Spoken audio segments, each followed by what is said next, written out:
3, 2, 1. तेरे मेरे. तेरे मेरे दरमियां है बातें अनकही, तू वहाँ है मैं यहाँ क्यों साथ हम नहीं, फैसले जो किए फासले में राहें जुदा क्यों हो गए. Thank you so much for joining Good Times, the Malik brothers, as I will say, and many congratulations. It's what 10 million views in 24 hours for Zara, your song Zara Thero. Dekho, main bolne wali thi. Zara Thero, 10 million views. And also, Arman, congratulations. In the last 3 months, you've been the #1 artist, English, Hindi, and Telugu, right?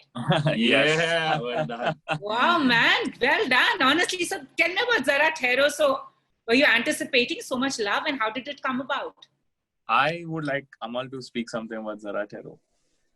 Right now, there's another good news that we've hit #1 on iTunes as well. So I've just come in with that news for you. Awesome. So, I think Zara Thero is a very different song for me and for Arman. You know, we've collaborated on almost 20, 25 songs together, including films and non-film music. But this is something which is really different for me as a musician because it's got a little Indian classical touch to it. And, you know, somewhere it's not what I've usually done for films or even for non-film music. So for me to come out with such a song, Arman to sing it, and, you know, for it in one day to win so many hearts, that's incredible. I wasn't expecting such a crazy response because it was something new we tried. But I'm really happy. And what about you, Arman? This is the first song you've conceptualized, you've produced, you've shot, and so it's been actually a creatively satisfying lockdown for you. It's actually been amazing. This lockdown has. We had an in-house director. Yeah, so Dad directed the video for me, and honestly, I wasn't very sure ki, you know, should we remove a single and should we come out with a proper music video in lockdown. But I think the end result just came out really, really nice. It doesn't seem like something I wouldn't be proud of a few years in the future. You know, when I look back at the video, I'll still be like, yeah, it really looks like a amazing music video. The whole process, actually, for Zara Thero, I had sung a scratch version of this song a few months back, but we weren't sure what to do with it. Amal wasn't sure whether it was a film song, whether it was a non-film song. And then obviously lockdown happened. तो उसके बाद तो हम लोगों ने सोचा ही नहीं कि क्या करना चाहिए. But then Amal one day just called me and said, you know, this is a beautiful song and I feel like, you know, it's the need of the hour. There's so much madness going on outside in the world. एक ऐसा कुछ गाना करते जिसमें सुकून है. थोड़ा सा there's a calm, there's a peace in the song. So I was like, you know, let's give it a shot. And this is the very studio that I'm sitting in. I recorded the song right here. And I sent the vocals to Amal, who then got Tulsi to dub her vocals from Delhi. Was she dubbing it from Delhi? So we've literally done a work on this song in different cities across India. And it's all come together in a beautiful way. So we definitely, we're the champions of the lockdown, you could say. I totally agree with that. And two brothers composing together, what's it like when you are... I must tell you, composer is him, I'm only the singer. He only composes. So unlike like a lot of people, you know, confuse Amal and me as Amal Arman, like Vishal Shekhar or Salim Suleiman. But we are completely different. We are not that at all. We could never make a composer team because we have too many different ideas. So even though we have collaborated on quite a few projects together, we have always maintained that, you know, I have my own lane of work and he has his own thing. So he's a purebred composer and I'm a singer.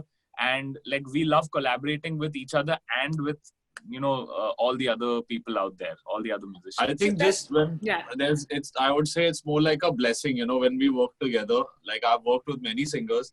I've worked with Arijit or Sonu Nigam, KK, and they've been all really fruitful, successful collaborations. But, you know, sometimes I feel whenever I come out with a song and Arman's leading the vocals on that, there is a sort of magic in it, which is like a forever stamp. You know, like our fans, they really look forward to it as if it's like a movie release of sorts. You know, it's not, doesn't feel like it's a Which is song true. releasing.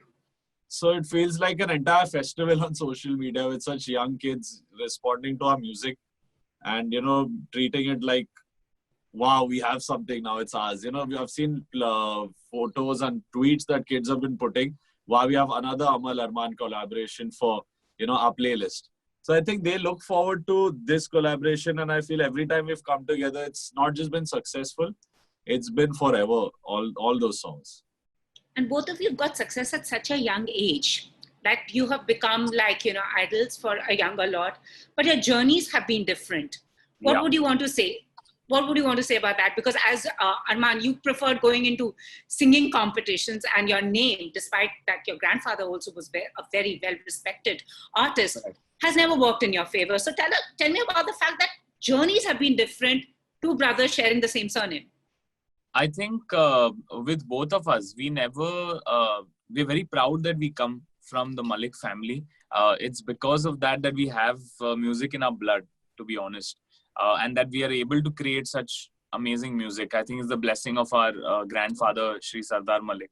It's because of his blessing that we are able to create such kind of songs and put it out into the world.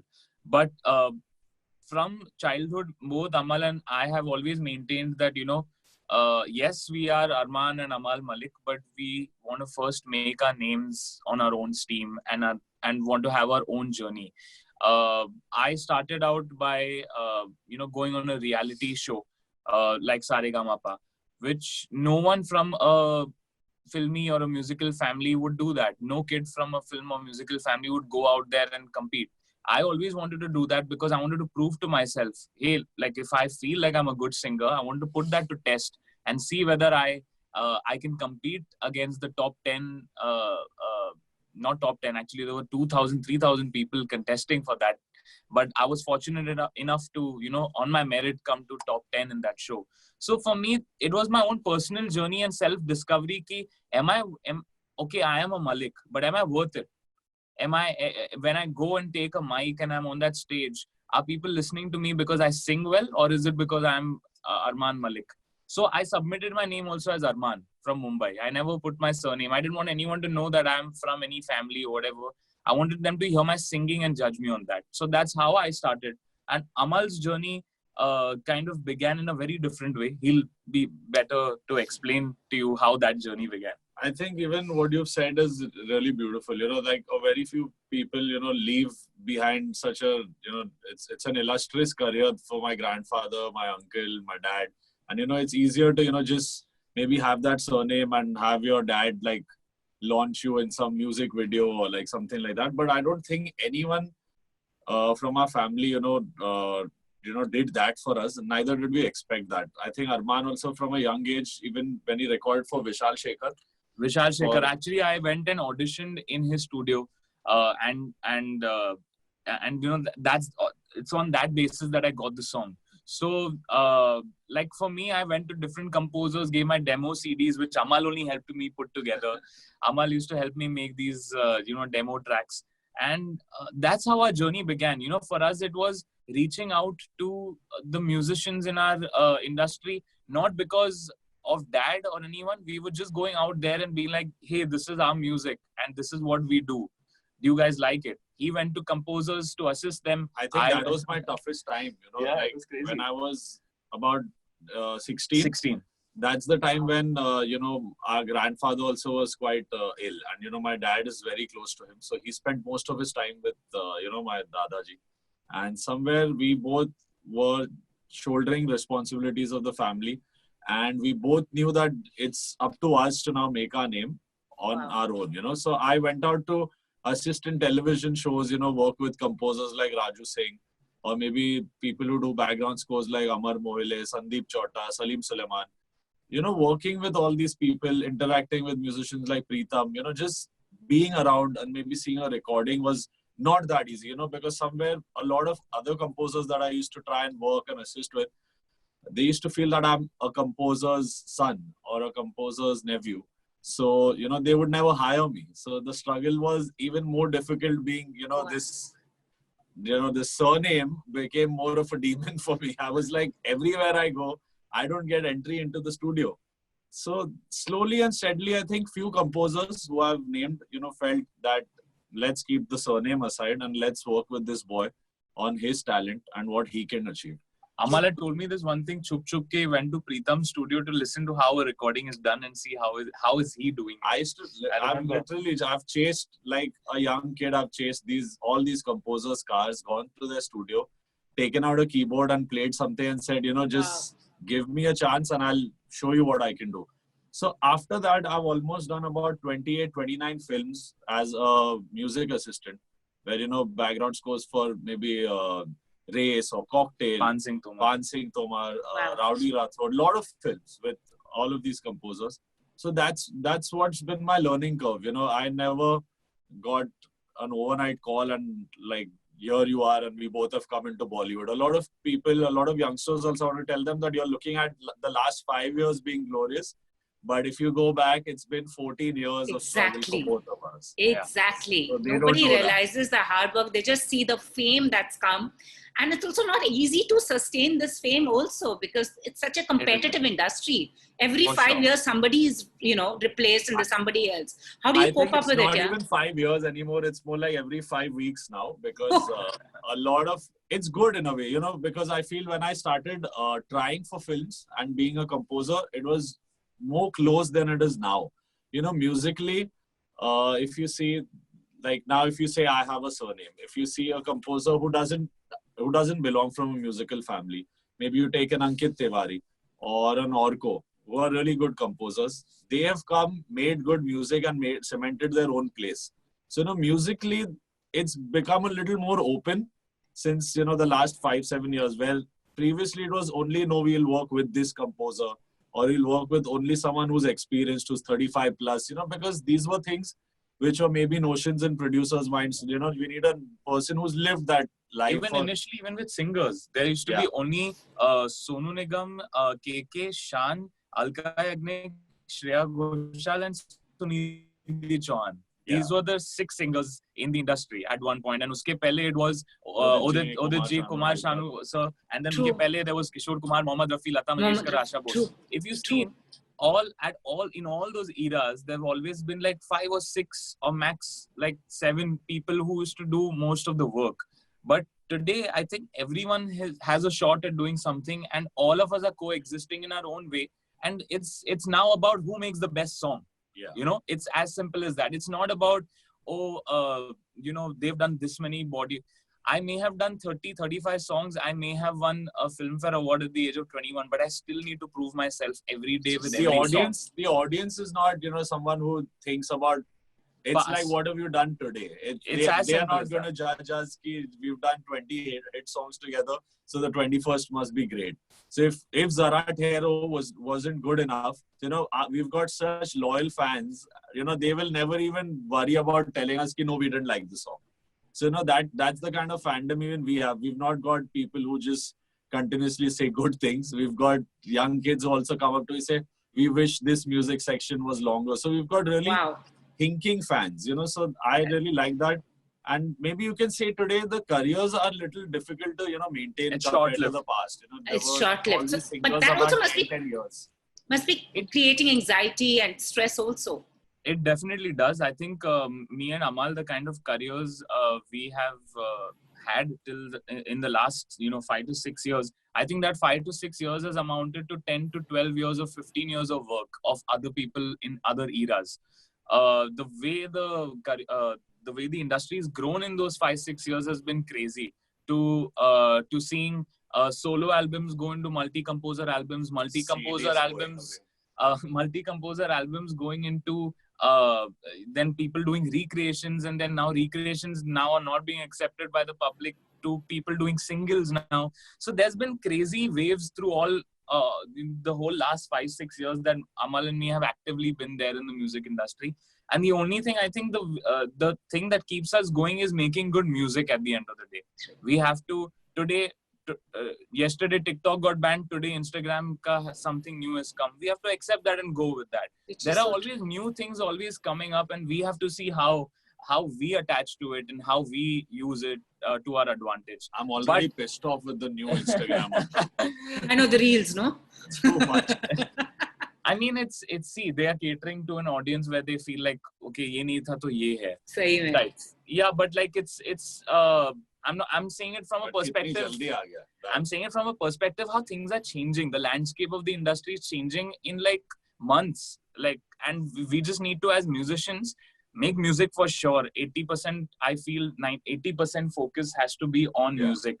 A lot of people focus on the other stuff more and less on the music. But सब कुछ होने के बाद भी अगर गाना अच्छा नहीं है, so then it fails. You know, because today we've got so many, streaming platforms. We've got YouTube's grown bigger than, just 5 years back. I remember my film CD used to come out, and that's no more. There's no such 5 years back, long back. No, like, 2014, 15 CDs were still on. Like when I did MS Dhoni's album, there was a CD यार launch. उसके बाद CD launch हुआ था, मगर अब कोई CD launch नहीं होता. Now you will see this on some streaming platform. So, a lot of, it's become, musically also the audience, in spite of, one side being completely digitalized and getting numbers and streams and all that, it has to still be a good song. There are times where people promote their song and maybe get incredible numbers, but there are the common man or someone on the road who I meet or someone who's working in my building. I always keep a ear out, what are these guys listening to? What is their music? Because I know what is his music, what's my music, or our friends. But that's India. That's the audience that I look out for. So I get to know, that's my immediate answer. Okay, this is what. Which is so true. What you've said, Javed Akhtar once told me, "Suno, jo cycle chala raha hai, wo kaun si dhun ga raha hai." Basically, everyone's a singer. They'll be humming a tune. He says that's where you get your thing, which is so true. But what's the one change you want to see in the music industry, if there is any? A change that you would. I think just more streamlining in the industry is required in terms of like royalties, in terms of publishing, in terms of equal rights for creators. With all due respect to all the labels and the music companies, they've been used to a certain way of working in the Indian music industry, which is very different from the West. Now, since in 2020, I have started singing English songs. And you've been signed on also. Congratulations. Yes, I've signed a label deal with a US label. So I know how that side of things work. Even though there are labels there, they have a certain way of working where the kind of income that an artist sees from a song in terms of royalties, in terms of, getting a percentage of what the song is making. Those are small little things that I feel go a long way, because a few days back, I think Dad was sharing a story about some lyric writer who passed away, and he didn't have enough money in his account in his in these days where he's not in his prime. But that's not the case with a lot of writers and producers in the West, because they may have created probably one or two hit songs and 20 normal songs which didn't do that well. But they have 2-3 generations who live off of the money that song generates and makes. So I feel it's starting in a way. IPRS as a company headed by Javed Akhtar sir has started to see that a change is being made for creators to get proper royalties. It's still not at the level of what West is operating at, but slowly I think in the coming few years, with the resurgence of the 90s wala door of non-film music, which we want it to come badly. So that's already happening. So with that happening, I think all these laws and rules will be better, and creators will be creators. When I mean by creators, I mean by all composers, lyric writers, and if singers have co-created or co-composed, sometimes there are sessions that happen between people.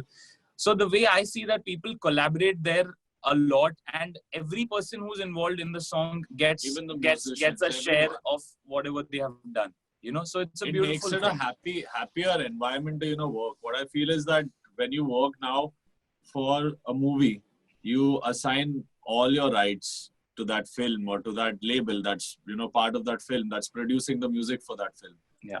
Tomorrow the label, through streaming, through views, through caller tunes, through placements in ads, there's several mediums for them to earn money, but they give you a figure which maybe won't last you the next 2 months also.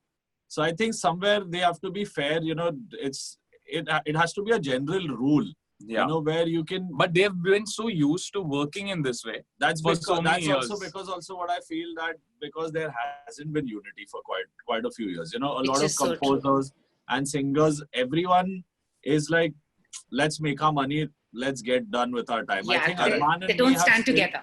No, it's not only about that. It's more about like, listen, we don't want to worry about what may come. We're getting this money in hand, like the one-time fee that we're getting. This is more important because this is going to help us bring food on the table now. Like, हमें future का भी पता नहीं है कि क्या what will happen or what royalties will come in, and so all of that's them the have, scare. I and think. all of them have also spoken like now. Everyone's getting to know about this because the world's opening up so much. People are like, if Arman's working internationally, there are so many international musicians that, you know, maybe I want to collaborate with or use them on my songs.